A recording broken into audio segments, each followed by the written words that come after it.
सोचिए, एक ऐसा वक्त जब ना जमीन थी, ना आसमान और ना हम। कायनात में खामोशी थी, लेकिन फिर अर्शे इलाही पर एक फैसला हुआ जिसने तकदीर के फैसलों को बदल दिया। फरिश्तों ने हैरत से पूछा, ए अल्लाह, क्या तो जमीन पर उसे भेजेगा जो फसाद बर्पा करेगा और खून बहाएगा? This is your fault. You brought this upon us.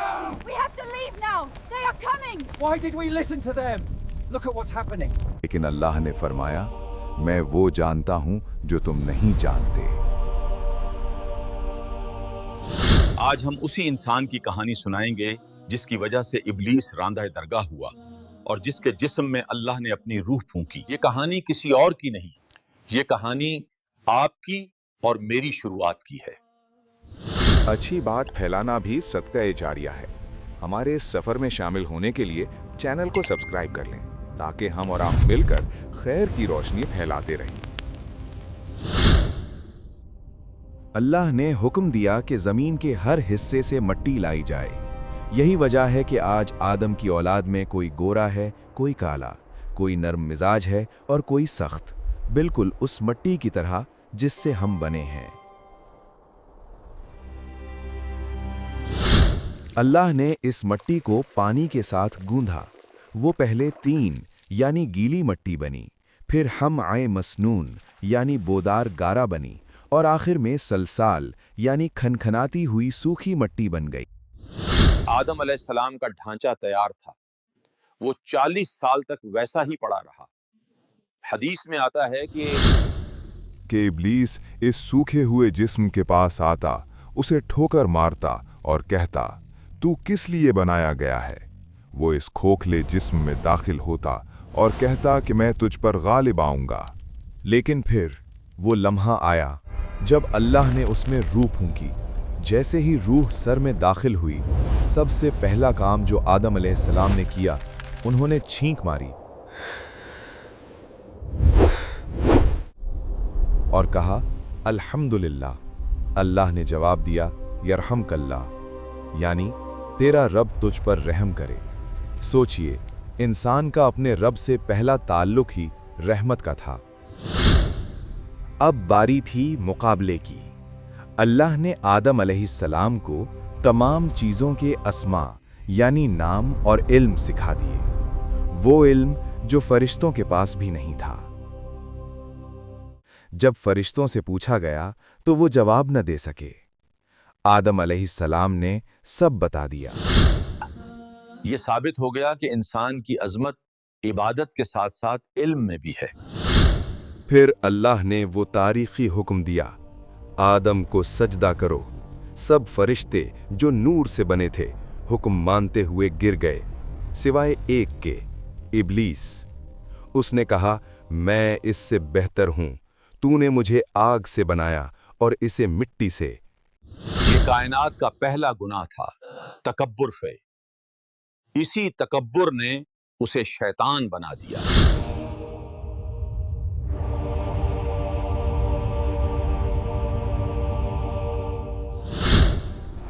अल्लाह ने उसे जलील करके निकाल दिया, लेकिन उसने जाते जाते एक मोहलत मांगी, मुझे क़यामत तक वक्त दे, मैं इस आदम की औलाद को तेरे रास्ते से हटा कर रहूंगा।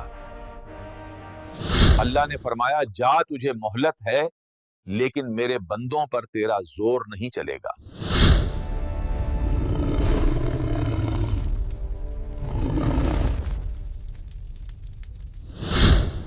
हजरत आदम अलैहिस्सलाम जन्नत में रहने लगे, लेकिन वहां सब कुछ होने के बावजूद वो अकेले थे। फिर अल्लाह ने उनकी पसली से हजरत हव्वा अलैहिस्सलाम को पैदा किया ताकि वो सुकून हासिल करें। अल्लाह ने बस एक पाबंदी लगाई, जन्नत में जहां चाहो खाओ, लेकिन इस एक दरख्त के करीब मत जाना, वरना जालिमों में से हो जाओगे। अल्लाह ने इस दरख्त का नाम जानबूझकर पोशीदा रखा, क्योंकि मकसद नाम जानना नहीं था, बल्कि ये देखना था कि इंसान अल्लाह के हुक्म की इताअत करता है या नहीं। यहां शैतान का सबसे बड़ा हमला शुरू हुआ। वो डरावना बनकर नहीं आया, वो हमदर्द बनकर आया। I obey limitations when you can be so much more. Look at this beauty. It should all be yours. Quran कहता है शैतान ने कसम खाई और कहा मैं तुम्हारा खैर ख्वाह हूं। I swear to you both, upon this sacred trust, that I guide you only to the tree of immortality. अल्लाह ने तुम्हें इस दरख्त से इसलिए रोका है ताकि तुम फरिश्ते न बन जाओ या हमेशा जिंदा रहने वाले न बन जाओ। Why remain mortal when divinity awaits? This tree holds the key to eternal. आदम अलैहिस्सलाम मासूम थे। उन्होंने सोचा भी नहीं था कि कोई अल्लाह की झूठी कसम खा सकता है। दोनों ने वो फल खा लिया। जैसे ही खाया उनके जन्नती लिबास उतर गए। वो शर्मिंदा हो गए और जन्नत के पत्तों से अपने जिस्म ढकने लगे। फैसला हो चुका था। आदम, हव्वा और इब्लीस तीनों को जमीन पर उतार दिया गया। रिवायात में आता है कि आदम अलैहिस्सलाम हिंद में उतरे और हव्वा अलैहिस्सलाम जद्दा में। बहुत अरसे तक वो रोते रहे। ये वो वक्त था जब इंसान अकेला था, गुनाह के बोझ के साथ। लेकिन यहाँ एक बहुत बड़ा फर्क सामने आया। गलती इब्लीस ने भी की थी, गलती आदम ने भी की।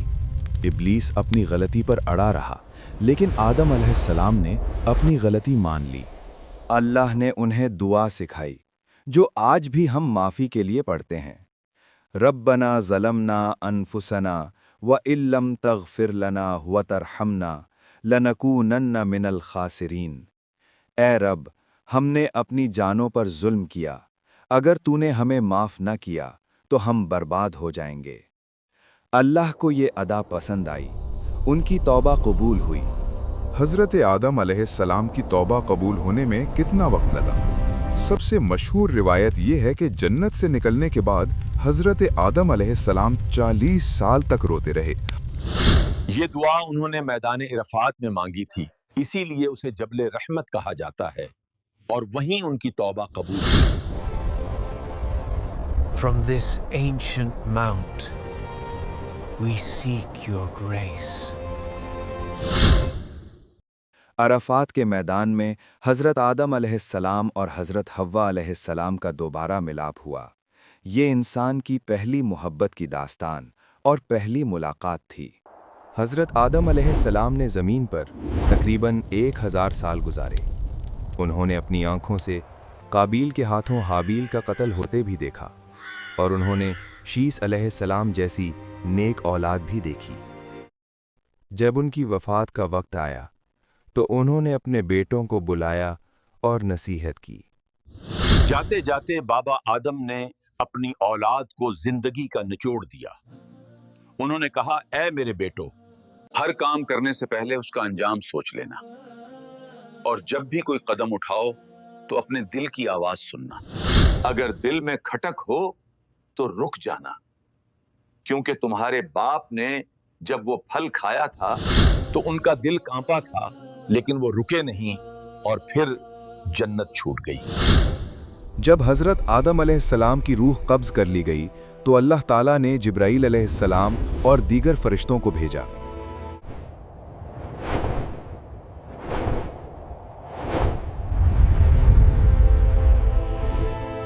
वो अपने साथ जन्नत से कफन और खुशबू हनूत लेकर आए थे। फरिश्तों ने हज़रत आदम अलैहिस्सलाम के बेटे हज़रत शीत अलैहिस्सलाम और दीगर औलाद की मौजूदगी में हज़रत आदम को गुस्ल दिया और जन्नती कफन पहनाया। जनाजे का सारा इंतजाम फरिश्तों ने संभाला। उसमें हज़रत शैस अलैहिस्सलाम और दीगर बेटे शामिल थे, और यहीं से इंसानों को सिखाया गया Line your shoulders and stand straight.